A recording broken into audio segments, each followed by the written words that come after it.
નમસ્કાર મિત્રો, સ્વાગત છે તમારું આપણી આ યુટ્યુબ ચેનલમાં જેનું નામ છે ગુજરાતી જીકેની જમાવટ. તો છેલ્લા ઘણા સમયથી મિત્રો કેન્દ્ર સરકારના કર્મચારી હોય કે રાજ્ય સરકારના કર્મચારી, આ તમામ કર્મચારીઓમાં જે છે તે મિત્રો નિવૃત્તિ વય મર્યાદામાં વધારાની ચર્ચા જે છે તેણે મિત્રો જોર પકડ્યું છે.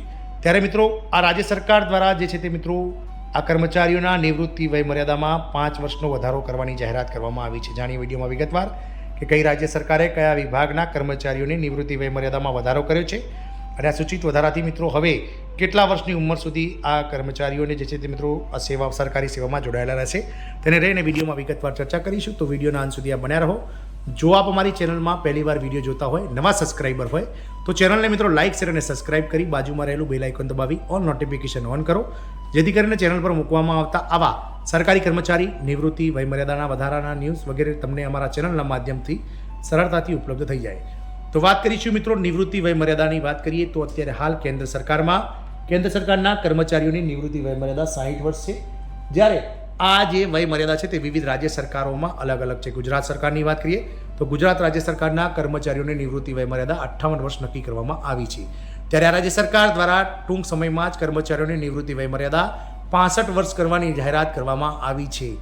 મિત્રો આ જે છે તે મિત્રો ટૂંક જ સમયમાં અમલ આવશે. રાજ્ય સરકારે કર્મચારીઓની નિવૃત્તિ વયમર્યાદા જાહેર કરી છે. કર્મચારીઓની નિવૃત્તિ વયમર્યાદા વધારીને 65 વર્ષ કરવામાં આવી છે. જોકે આ આદેશ હજુ સુધી લાગુ કરવામાં આવ્યો નથી. આ આદેશ લાગુ થવામાં લગભગ 7 મહિનાનો સમય લાગે છે. અત્યાર સુધીમાં ઘણા કર્મચારીઓ નિવૃત્ત થઈ ચૂક્યા છે. વાત કરીએ મિત્રો મધ્યપ્રદેશની, તો મધ્યપ્રદેશની મોહન યાદવ સરકાર દ્વારા જ્યારે રાજ્ય સરકારે આયુર્વેદ અને આયુષ કોલેજના પ્રોફેસરો અને ડૉક્ટરોની નિવૃત્તિ વય મર્યાદા જે પહેલાં 62 વર્ષ હતી તેમાં 3 વર્ષનો વધારો કરી અને 65 વર્ષ સુધી કરી દેવામાં આવી છે. પહેલાં નિવૃત્તિ વય મર્યાદા 62 વર્ષ હતી, જેને 3 વર્ષ વધારીને 65 વર્ષ કરવાની જાહેરાત કરવામાં આવી છે. જોકે હજુ સુધી તેને લાગુ કરવામાં નથી આવી. આ માટે મિત્રો 7 મહિનાનો સમયગાળો વીતવા છતાં પણ હજુ સુધી તેને લાગુ કરાઈ નથી. રાજ્યના મુખ્યમંત્રીએ જાહેરાત કરી હતી. મધ્યપ્રદેશના મુખ્યમંત્રી ડૉક્ટર મોહન યાદવે ગયા વર્ષે ધન્વંતરી જયંતિ પર જાન્યુઆરી 2025માં આયોજિત આયુર્વેદ મહાપર્વ દરમિયાન જાહેરાત કરી હતી કે હવે આયુષ ડૉક્ટરો 65 વર્ષની ઉંમર સુધી તેમની સેવાઓ આપી શકશે. એટલે કે તેમની નિવૃત્તિ વય મર્યાદા જે 62 વર્ષ હતી તેની જગ્યાએ 65 વર્ષ કરવાની જાહેરાત માનનીય મુખ્યમંત્રી દ્વારા કરવામાં આવી હતી. રાજ્યમાં લગભગ 2000 જેટલા આયુર્વેદ ડૉક્ટરો હાલમાં રાજ્ય સરકારના આરોગ્ય વિભાગમાં કાર્યરત છે. જોકે આ ડૉક્ટરોની સંખ્યા ખૂબ જ ઓછી છે. એટલું જ નહીં, મુખ્યમંત્રીએ કહ્યું હતું કે ટૂંક સમયમાં નાણાકીય અવરોધો દૂર કરવામાં આવશે, જેથી આ ડૉક્ટરોની નિવૃત્તિ વય 65 વર્ષ થઈ શકે. દર વર્ષે 15 થી 20 આયુષ ડૉક્ટરો નિવૃત્ત થઈ રહ્યા છે.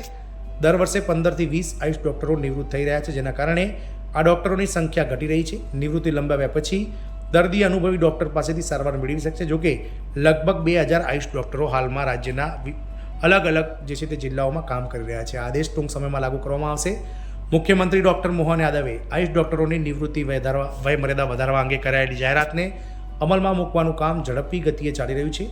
આયુષ વિભાગના મંત્રી ઇન્દરસિંહ પરમારે જણાવ્યું હતું કે આ દરખાસ્ત ટૂંક સમયમાં કેબિનેટમાં રજૂ કરવામાં આવશે અને ત્યારબાદ કેબિનેટની મંજૂરી મળ્યા બાદ તેનો અમલ કરવામાં આવશે. આ મિત્રો મોહન યાદવ સરકાર દ્વારા રાજ્યના આરોગ્ય વિભાગમાં કામ કરતા આયુષ ડૉક્ટરોની નિવૃત્તિ મર્યાદામાં 3 વર્ષનો વધારો કરી અને મિત્રો રાજ્ય સરકારની જે જનતા છે તેને મિત્રો આ અનુભવી ડૉક્ટરોનો જે છે તે લાભ મળે તેની યોગ્ય કરવામાં આવી છે તપાસ. જય હિન્દ, અસ્તુ.